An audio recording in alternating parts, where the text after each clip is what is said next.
अच्छी नौकरी प्राप्त करने के लिए उच्च शिक्षा प्राप्त करना जरूरी प्राथमिकता है, लेकिन बालाघाट के हजारों की संख्या में छात्र छात्राएं उच्च शिक्षा प्राप्त करने के बाद भी अच्छी नौकरी के लिए अप्लाई नहीं कर पा रही हैं, जिससे उनका भविष्य भी उच्च शिक्षा प्राप्त करने के बाद भी अंधकारमय हो रहा है, जिससे विद्यार्थियों को परेशानियों का सामना करना पड़ रहा है। मामला छात्र छात्राओं की अंक सूची से जुड़ा हुआ है। बता दें कि हर वर्ष महाविद्यालय में शिक्षा प्राप्त कर रहे विद्यार्थी परीक्षा देकर पास तो हो रही हैं, लेकिन उन्हें ओरिजिनल मार्कशीट नहीं मिल पा रही है, और ऐसा 1-2 वर्षों से नहीं बल्कि 3 वर्षों से हो रहा है। बालाघाट के महाविद्यालयों की संबद्धता 2019 में रानी दुर्गावती विश्वविद्यालय से अलग कर राजा शंकर शाह विश्वविद्यालय छिंदवाड़ा से कर दी गई है, जिसके बाद से अब तक हर वर्ष परीक्षा आयोजित की गई और परीक्षा परिणाम भी घोषित किए गए, लेकिन विद्यार्थियों को अंक सूची अब तक नहीं मिल पाई है, जिससे पास हुए विद्यार्थी रोजगार के लिए पात्र होने के बाद भी अंक सूची न मिलने के चलते अप्लाई नहीं कर पा रही हैं। जिले के अग्रणी महाविद्यालय जटाशंकर त्रिवेदी में सबसे अधिक 10,000 से अधिक संख्या में पीजी यूजी के विद्यार्थी हैं, जिसके बाद कमला नेहरू कन्या महाविद्यालय में 6,000 से अधिक छात्राएं हैं, जिसके बाद वारासिवनी, लालबर्रा, कटंगी, खैरलांजी, तिरोड़ी, लामता, परसवाड़ा, मलाजखंड, लांजी, किरनापुर के महाविद्यालयों में भी विद्यार्थी शिक्षा प्राप्त कर रहे हैं, जो परीक्षा पास तो कर रही है, लेकिन उन्हें अंक सूची नहीं मिल पा रही है। जिले के 15 महाविद्यालयों में BA, MA, law, BSc, MSc, LLB, MLLB, BCom, MCom, computer science, microbiology, MSc botany, MSc physics, chemistry, history समेत अन्य विषयों से संबंधित विद्यार्थी पढ़ाई कर परीक्षा देकर पास हो रहे हैं, लेकिन उच्च शिक्षा प्राप्त करने के बाद भी इन विद्यार्थियों का भविष्य अंक सूची के फेर में अंधकारमय हो रहा है। मामले में एनएसयूआई जिलाध्यक्ष दयाल वासनिक ने बताया कि 2020 में एमए पॉलिटिकल साइंस से पास हुआ है, लेकिन अंक सूची अब तक नहीं मिल पाई है। अंक सूची को लेकर रजिस्ट्रार से जानकारी ली गई तो पता चला कि विश्वविद्यालय से जिसको अंक सूची बनाने के लिए टेंडर दिया गया था, उसने टेंडर पूरा नहीं किया है, जिसके चलते ही मेरे साथ ही जिले भर के छात्र छात्राओं को परेशानियों का सामना करना पड़ रहा है। जल्द ही अंक सूची नहीं दी जाती है तो छात्र हित को ध्यान में रखते हुए आंदोलन किया जाएगा। वहीं पीजी महाविद्यालय के प्रभारी प्राचार्य डॉक्टर गोविंद सिरसाठे ने कहा कि ये सही बात है कि विश्वविद्यालय से अंक सूची न मिलने के कारण विद्यार्थियों को परेशानियों का सामना करना पड़ रहा है। हमारे द्वारा अंक सूची के लिए विश्वविद्यालय को लगातार अवगत कराया जा रहा है। जब से संबद्धता छिंदवाड़ा में जबलपुर से गए हुए हैं, तो उसके 2019 से लेकर के अभी तक जो है वो मार्कशीट नहीं आई हुई है, और रिजल्ट डिक्लेयर हो गया है। वो नेट की मार्कशीट से जो बच्चे काम चला रहे हैं, लेकिन सर बहुत सारे संस्थानों में जो है नौकरी में जो है फोटो कॉपी मार्कशीट नहीं चल रही, इससे बच्चों को काफ़ी दिक्कत हो रही है। और हम यूनिवर्सिटी से लगातार संपर्क कर रहे हैं। हमने आदमी भी भेजा, मतलब जो है वो मार्कशीट के कारण बच्चे परेशान हो रहे हैं, लेकिन वो कह रहे हैं कि कुछ अभी प्रिंटिंग में गई हुई है, 1 महीना लगेगा, 2 महीने लगेगा, और इस तरह से अभी तक प्राप्त नहीं हुई है। सर जिले में ऐसे कितने विद्यालय हैं, शासकीय विद्यालय हैं? शासकीय महाविद्यालय ऐसे 13 महाविद्यालय तो शासकीय हैं जिले में, और कुछ महाविद्यालय जो बड़ी संख्या वाले हैं, कन्या महाविद्यालय, वारासिवनी जो है वो, तो ऐसे सब मिलाकर के काफ़ी बड़ी संख्या हो जाती है, जो बच्चों की जो मार्कशीट नहीं है। सर विश्व महाविद्यालय की बात करें तो बालाघाट जो है वो पूरे संभाग में सबसे बड़ा महाविद्यालय है। इसके अलावा और कितने ऐसे महाविद्यालय हैं जो छिंदवाड़ा यूनिवर्सिटी में आए हैं अभी? छिंदवाड़ा यूनिवर्सिटी में तो बालाघाट जिला के पूरे महाविद्यालय यूनिवर्सिटी में आ गए हैं। अच्छा। प्राइवेट और शासकीय सभी महाविद्यालय छिंदवाड़ा यूनिवर्सिटी से संबद्ध हो चुके हैं। जब बालाघाट जिले की बात करें तो सर कितनी संख्या होगी? जो लगभग 20-25 हज़ार संख्या होगी जो अभी मार्कशीट जिनकी। इसके लिए सर क्या प्रयास किए जा रहे हैं? उनको चिट्ठी लिख रहे हैं, उनसे बात कर रहे हैं, कंट्रोलर से बात कर रहे हैं, रजिस्ट्रार से बात हो रही है। वो कह रहे हैं कि अभी प्रिंटिंग में है, अभी समय लगेगा, तो बस यही बात हो रही है। बालाघाट नगरीय क्षेत्र में स्वच्छता, सड़क, जल निकासी सहित अनेकों समस्याएं हैं, लेकिन इतनी समस्याओं के बावजूद बालाघाट नगरीय प्रशासन का ढूंढ-मूल रवैया ही दिखाई देता है।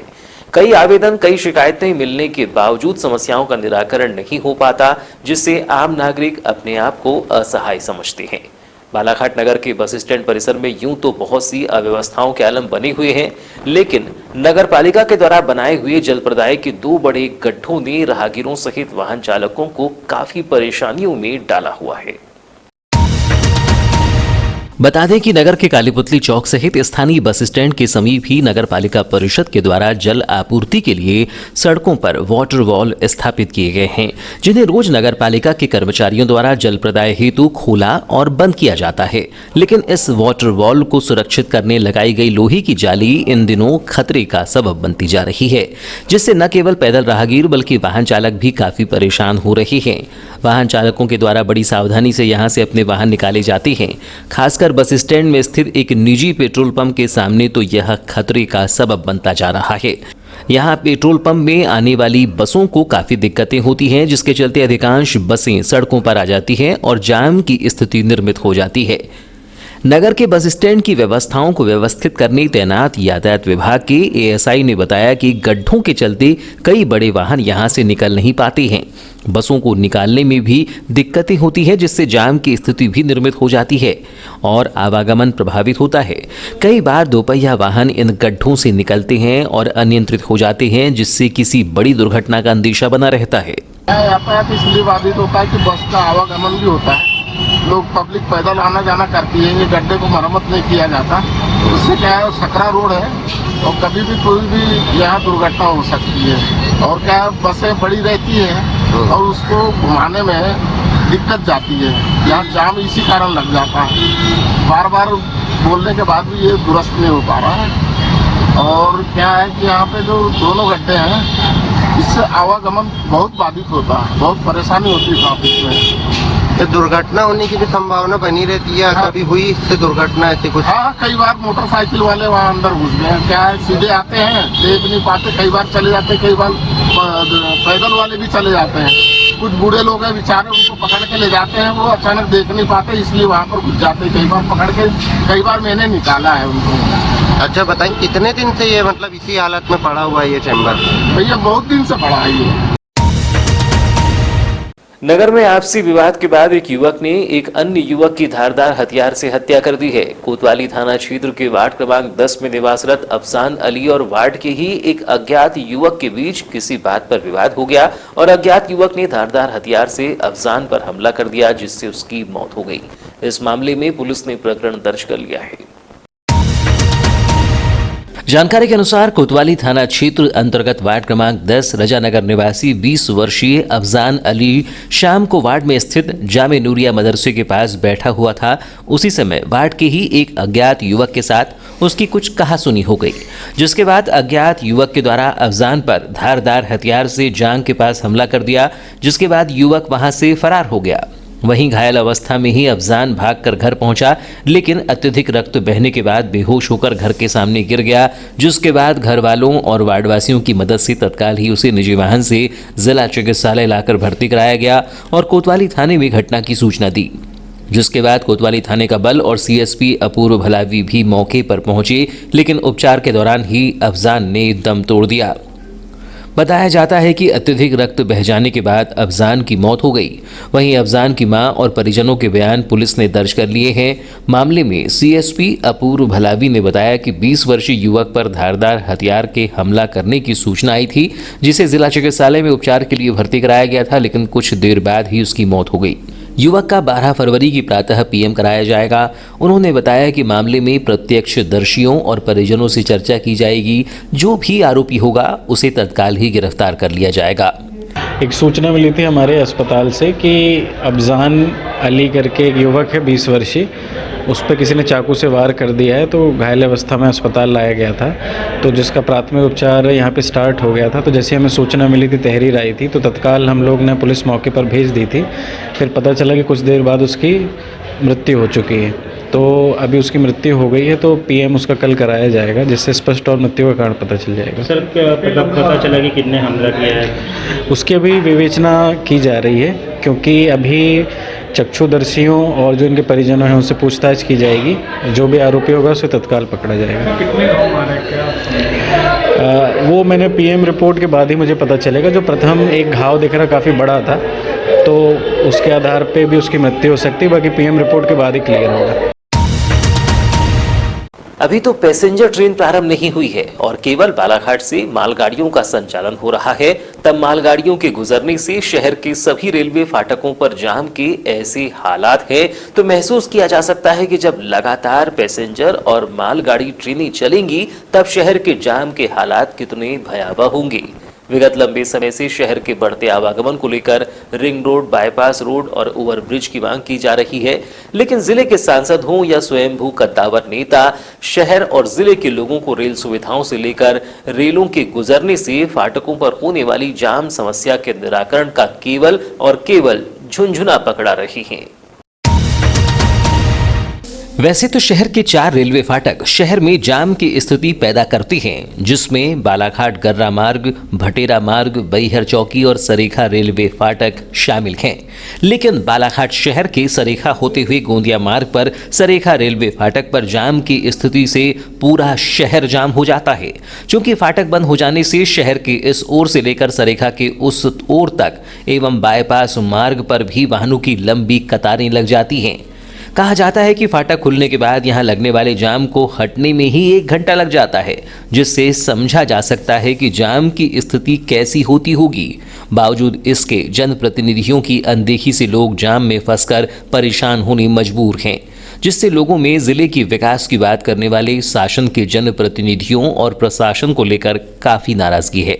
सालों से लोगों को हो रही इस परेशानी को सुलझाने में न तो जनप्रतिनिधि पहल कर रहे हैं और न ही प्रशासन। अक्सर ये बातें सामने आती है कि बाईपास मार्ग पर ट्रांसपोर्टर के बड़े बड़े वाहन खड़े रहते हैं जो आवागमन में बाधा पैदा करते हैं। लेकिन ट्रांसपोर्टर की यह समस्या है कि शहर में कई दशकों बाद भी ट्रांसपोर्टर नगर नहीं है, ताकि ट्रांसपोर्टर अपने वाहन वहां खड़े रह सकें, जिसको लेकर तत्कालीन कलेक्टर के कार्यकाल में लंबे चौड़े दावे किए गए। लेकिन मैदानी स्थिति 4 दिन की चटक चांदनी फिर अंधेरी रात की तरह ट्रांसपोर्टर नगर की बात पुरानी हो गई, जिससे मजबूरन ट्रांसपोर्टर बाईपास पर अपने वाहन खड़ा कर रही हैं। इन वाहनों के खड़े होने और इस मार्ग से गुजरने वाले चौपहिया और दोपहिया वाहनों के कारण फाटक बंद होने से लगने वाले जाम के कारण यह मार्ग भी जाम से बंद हो जाता है। जानकारों की माने तो रैक पॉइंट में आने वाले सामानों को ढोने के लिए बड़े वाहन लगते हैं, जिससे रोजाना ही रैक पॉइंट से कभी चावल, कभी धान तो कभी सीमेंट ढुलाई का क्रम निरंतर लगा होने से यहां बड़े वाहनों की अक्सर कतारें लगी रहती हैं। शहर के बढ़ते आवागमन और बाईपास में रैक पॉइंट पर लगे सामानों को ढोने वाले वाहनों की कतार को लेकर सांसद की अध्यक्षता में होने वाली बैठक में कई बार ट्रांसपोर्टर यह मांग रख चुके हैं कि रैक पॉइंट को गर्रा शिफ्ट किया जाए, चूंकि गोदाम गर्रा क्षेत्र में होने से सीधे रैक पॉइंट से माल गर्रा गोदामों तक पहुंच जाएगा। लेकिन जिले के सुस्त सांसद कभी डीआरएम तो कभी रेलवे मंत्रालय से चर्चा की बात कर रैक पॉइंट को गर्रा ले जाने में निष्क्रियता का परिचय दे रही हैं, जिससे हालात और भयावह होती जा रही हैं। सरेखा से बैहर चौकी मार्ग पर सालों पहले 80 फीट के बाईपास के नाम पर महज केवल 17 फीट सीसी सड़क बनाकर इतिश्री कर ली गई, जिसको लेकर ट्रांसपोर्टर अविनाश ठाकुर की माने तो कभी इस बाईपास सड़क के साइड शोल्डर नहीं भरे गए। इस मामले को लेकर तत्कालीन नगरपालिका इंजीनियर के संज्ञान में लाने के बावजूद वह बताते रहे कि यह 80 फीट की सड़क है, जिसे बताने वह उन्हें मौका स्थल पर बुलाते बुलाते थक गए, लेकिन वह 80 फीट के बाईपास को दिखाने कभी नहीं पहुंचे। जिले के सांसद हों या समर्थकों के कद्दावर नेता, सभी के समर्थकों ने सरकार द्वारा शहर के 4 ओवरब्रिज सेक्शन की स्वीकृति को लेकर जमकर फटाके फोड़े और मिठाइयां खाई, लेकिन नतीजा सिफर है। अब तक केवल यही बताया जा रहा है कि सरेखा रेलवे क्रॉसिंग पर बनने वाले ओवरब्रिज का काम प्रारंभ हो चुका है, जिसको लेकर टीम का सर्वे दिखाकर लोगों को समर्थकों ने सब्र करने का सब्ज-बाग भी दिखाया। लेकिन इस सर्वे के बाद अब प्रक्रिया क्या हो रही है, इसका कुछ पता नहीं चल रहा है। जबकि ओवरब्रिज के निर्माण से पूर्व अंडरपास बनाना जरूरी है, लेकिन अंडरपास और ओवरब्रिज कब बनेगा, यह समय सीमा कोई नहीं बता रहा है। जबकि जानकारों का कहना है कि यदि अंडरपास बना दिया जाता है तो भी जाम की समस्या से निजात मिल सकती है। ट्रांसपोर्टर एसोसिएशन पदाधिकारी अविनाश ठाकुर ने कहा कि सरेखा रेलवे फाटक पर लगने वाली जाम लोगों के लिए नासूर बनती जा रही है। हर बार सड़क सुरक्षा समिति की बैठक में मुद्दा उठाए जाने के बावजूद कभी डीआरएम तो कभी रेलवे मंत्रालय से चर्चा की बात कहकर झुंझुना पकड़ा दिया जाता है। विगत लंबे समय से लगने वाले जाम और शहर के लोगों को हो रही परेशानी को लेकर ट्रांसपोर्ट एसोसिएशन संघर्ष कर रहा है और यदि जल्द ही इस पर कोई सकारात्मक कदम शासन के जनप्रतिनिधियों और प्रशासन द्वारा नहीं उठाया जाता है तो ट्रांसपोर्ट एसोसिएशन अपने अनवरत संघर्ष के सब्र का बांध टूटने पर आंदोलन के लिए विवश होगा। यहाँ सबसे बड़ी समस्या है सरेखा का रेलवे फाटक। आए दिन यहाँ पर दिन भर में कम से कम 2500 मालगाड़ियाँ निकलती हैं और एक बार मालगाड़ी निकलने पर 1 घंटे का जाम यहाँ पर लगता है। बालाघाट में हम लोग कई वर्षों से मांग उठा रहे हैं ओवरब्रिज के निर्माण की, लेकिन हर बार सिर्फ झुंझुना पकड़ा दिया जाता है कि काम आगे बढ़ रहा है, नक्शा पास हो गया है, बजट सैंक्शन हो गया, लेकिन काम में कोई गति नहीं मिल रही। उसका सबसे बड़ा कारण है रेलवे फाटक। फिर सेकंड नंबर पर है सरेखा बाईपास में जो हमारा माल धक्का है, इसके लिए भी सड़क सुरक्षा समिति का मैं मेंबर हूँ। वहाँ पर भी कई बार मुद्दा उठाया गया है कि बालाघाट के माल धक्के को गर्रा शिफ्ट किया जाए, क्योंकि मैक्सिमम गोडाउन गर्रा में ही है, वो गर्रा ज़्यादा बेहतर उपयुक्त रहेगा। लेकिन उसमें भी हर बार यही होता है कि हम DRM से बात कर रहे हैं, रेलवे से बात चल रही है, लेकिन उसमें भी नतीजा 3-4 सालों से सिफर है।